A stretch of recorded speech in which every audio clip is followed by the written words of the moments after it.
સુરેન્દ્રનગરના જે એસપી છે એમણે એક યાદી જાહેર કરી છે કે સુરેન્દ્રનગરમાં કેટલા પોલીસના ચોપડે નોંધાયેલા બુટલેગરો છે એની એક યાદી 633 યાદી જે જાહેર કરી છે. અને એની પહેલા સુરત જિલ્લામાં કે જે આપણા ગૃહ રાજ્ય પ્રધાન છે હર્ષ સંઘવી ત્યાંથી આવે છે, ત્યાંથી બિલોંગ કરે છે, એના જિલ્લામાં માત્ર એના જિલ્લામાં 534 ની આસપાસ દારૂના બુટલેગરો હોવાની એક આરટીઆઈ જે દર્શન દેસાઈ છે એમણે જે આરટીઆઈ કરી હતી એમાં વિગતો બહાર આવી હતી. તો આ રીતે જોઈએ તો એની પહેલા પણ મહેસાણા, અમદાવાદની યાદીઓ ભાજપના જ નેતાએ જાહેર કરી, અત્યારે ભાજપમાં છે એટલે ભાજપના જ નેતાએ જાહેર કરી હતી, પેલા કોંગ્રેસમાં હતા. તો એ પણ લગભગ 1200 જેટલા અડ્ડાઓ થતા હતા, અડ્ડાની વાત હતી. તો આ હિસાબે આપણે ગણતરી કરીએ તો જે જિલ્લાઓ જે છે 33 જિલ્લાઓ અને 17 જેટલી મ્યુનિસિપલ કોર્પોરેશન મહાનગરો, 17 મહાનગરો જે છે એ બંનેના જો કમ્બાઈન ગણીએ તો 20,000 એ જિલ્લાના, 20,500 ની આસપાસ જિલ્લાના અને 20,000 ની આસપાસ શહેરી વિસ્તારોમાં આ પ્રકારના બુટલેગરો હોઈ શકે છે એવો આપણો એક અંદાજ છે. તો આ અંગે બધી જ આપણે વાત કરવી છે કે ગુજરાતમાં કઈ રીતે દારૂનું નેટવર્ક ચાલી રહ્યું છે, કઈ રીતે પોલીસે જે ખરેખર કાર્યવાહી કરવી જોઈએ એ થતી નથી અને એની પાછળના કયા કયા કારણો છે, શું છે, એ બધી જ આપની સાથે વાત કરી છે વકાર છે રાજુદાનભાઈ ગઢવી કે જે પત્રકાર છે અને આવા જ ઇસ્યુ પર વારંવાર એકદમ સત્ય બોલવા માટે જાણીતા છે.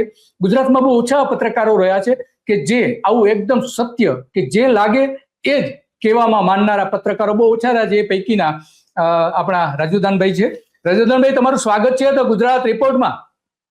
નમસ્કાર દિલીપભાઈ.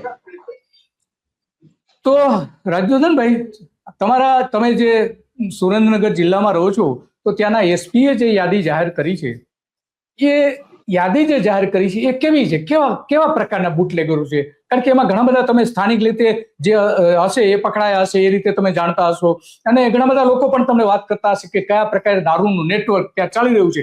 તમને એક ઉદાહરણ આપું. સુરેન્દ્રનગરના એક ભાજપના નેતા કે જે પેલા દારૂનો બિઝનેસ કરતા હતા, બિઝનેસ જ ને, બીજું તો શું, તો એને મને કહ્યું, નામ આપણે એને નહીં આપીએ કારણ કે એને તકલીફ થાય એટલા માટે, એને એવું કહ્યું કે દિલીપભાઈ, હું દારૂનો ધંધો કરતો હતો પરંતુ મેં દારૂનો ધંધો મારે ફરજિયાત રીતે બંધ કરવો પડ્યો. મેં એને પૂછ્યું કેમ, શાના માટે? તો એને એવું કહ્યું કે અમને એવું કહેવામાં આવે છે કે તમારે ફલાણી જગ્યાએથી દારૂ લેવાનો છે. એનો મતલબ એ થયો કે દારૂનું નેટવર્ક વ્યવસ્થિત રીતે સત્તાધીશોએ અને સત્તા સાથે જોડાયેલા લોકોએ ગોઠવી દીધું છે. એનો સીધો મતલબ એ છે. આ તો ભાજપના એક જ નેતાનો વાત છે, બીજા ઘણા બધા લોકો વાત કરતા હોય છે.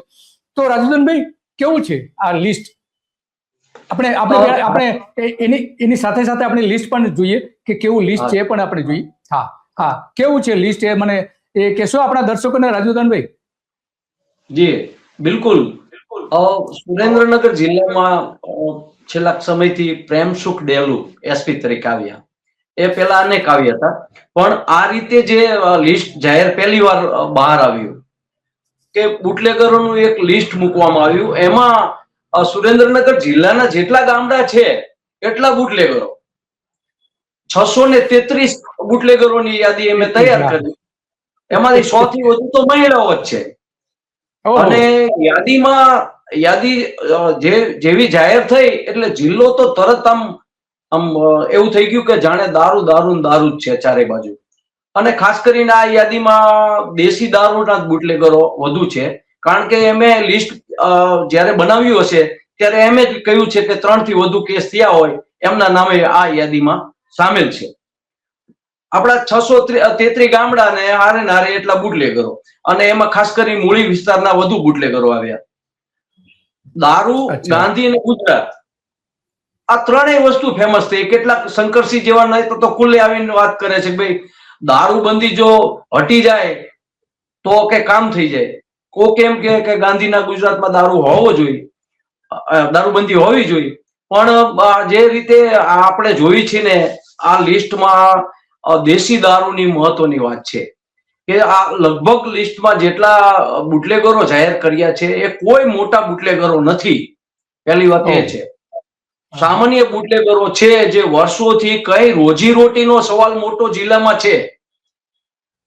તો જે એ પરિસ્થિતિ પામી ગયેલા લોકો છે એ દારૂ વેચીને પણ કમાતા હોય છે. દારૂ વિચાર કરો કે 633 લોકો દારૂ જો દેશી વેચતા હોય કે વિદેશી દારૂ વેચતા હોય તો સામે પીનારાની કેટલી સંખ્યા હોવી જોઈએ? એટલે આ બધી વસ્તુનું ધ્યાને લો તમે તો સરવાળે લોકોને દારૂ ગમે છે કે નહીં, નેતાઓને દારૂ ગમે છે કે નહીં, અને જે આ પોલીસ તંત્ર છે, દારૂ, જુગાર ને વલ્લી, આ ત્રણેય વસ્તુ રહીને એ લગભગ એમાં પોલીસ સામેલ હોય છે. અત્યાર સુધીનો ઇતિહાસ જોઈ લો તમે.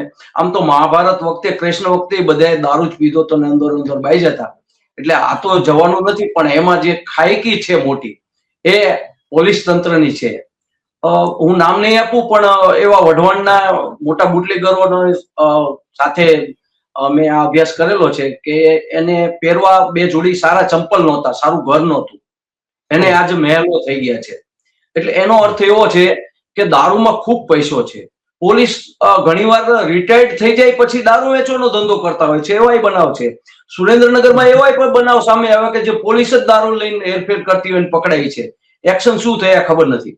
પણ પ્રેમસુખ ડેલું જ્યારથી આવ્યા ને એમ નક્કી કર્યું કે ભાઈ આમાંથી આપણે પૈસા લેવા નથી, એટલે આ લિસ્ટ બહાર આવ્યું છે એવું લાગી રહ્યું છે. અને ક્યાંક ને ક્યાંક અત્યાર સુધીમાં દારૂનો ધંધો જેટલા આઈપીએસ આવ્યા એ બધા કરાવ્યો છે. અંદર ખાને આ લોકોની એક સાંઠગાંઠ હોય છે ને પછી એ બધું ગોઠવાઈ જતું હોય છે. પણ આમાં 2 ભાગ પાડશું આપણે, દેશી દારૂ અને વિદેશી દારૂ. આ 2 જુદું પાડવું જરૂરી છે. શું કામ હું તમને કહું કે દેશી દારૂ લગભગ ગરીબ લોકો અને મજૂર લોકો નહીં પીતા હોય છે, અને એના વેચનારા પણ એ જ પ્રકારના હોય છે. જિલ્લામાં બેરોજગારી વધી એમ કેમ નેતા કોઈ બોલતું નથી કે બેરોજગારી એટલી બધી વધી છે કે આ લોકો કામ કરીને તૂટી જાય ને પછી દારૂ પીને હુઈ જાય.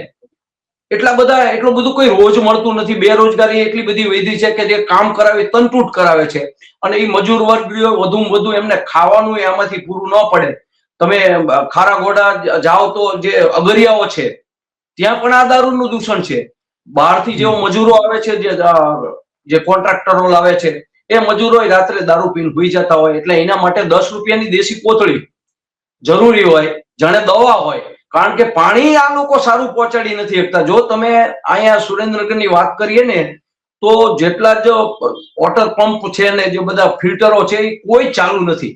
સીધું લોકો સુધી પાણી પહોંચે અને આરોગ્યને અને આ મજૂર વર્ગને આ બધું પહોંચે નહીં, એટલે એ દારૂને દવા તરીકે જોતા હોય છે અને પીને હુઈ જતા હોય છે. કારણ કે એ બધી મોંઘવારી, બેરોજગારી, ઘર ચલાવવું મોટામાં મોટી સમસ્યા છે. એટલે જ આટલા બધા બુટલેગરોનું લિસ્ટ જાહેર થતું હોય છે. ક્યાંક ને ક્યાંક આ ગરીબ લોકોની વાત થઈ. હવે અમીર લોકોની વાત કરીએ. એમાં મોટા જે ડોક્ટરો છે, મોટા ઉદ્યોગપતિઓ છે, નેતાઓ છે, એ બધા દારૂના આદી હોય છે. અને બધાની જે આવક છે એ વધુ હોય એટલે એ બધા શું કરે, ઇંગ્લિશ દારૂ પીવે છે. અને સુરેન્દ્રનગર જિલ્લો કેટલાક નેતાઓ, એ શબ્દ આપણે રાખીએ વધારે સારું રહેશે. કેટલાક નેતાઓ આ પ્રકારનું કરે છે. એમાંના હું તમને ખુલ્લી વાત કરું ને, આ તપાસ મેં કરેલી. જયારે ગેહલોત રાજસ્થાનનો એમ બોલેલા કે ભાઈ ગુજરાતમાં ઘરે ઘરે દારૂ પીવાય છે, તો મેં એવું સર્ચ મારેલું કે ભાઈ આપણા અહીંયા જે સુરેન્દ્રનગરના ધારાસભ્ય છે એ કેટલાક દારૂ પીવે છે, અને બધાને મેં ફોન કરીને આ વાત પૂછેલી અને એ વાત રેકોર્ડિંગ પણ કરેલી. અને એમાં મને એવું જાણવા મળ્યું ત્યારે, જયારે મેં આ સર્ચ માર્યું ત્યારે, જયારે તપાસ કરી અને આ સ્ટોરી બનાવવા જયારે મેં પ્રયત્ન કર્યો ત્યારની વાત છે. એમાં વઢવાણના ધારાસભ્ય ધનજીભાઈ પટેલ હતા.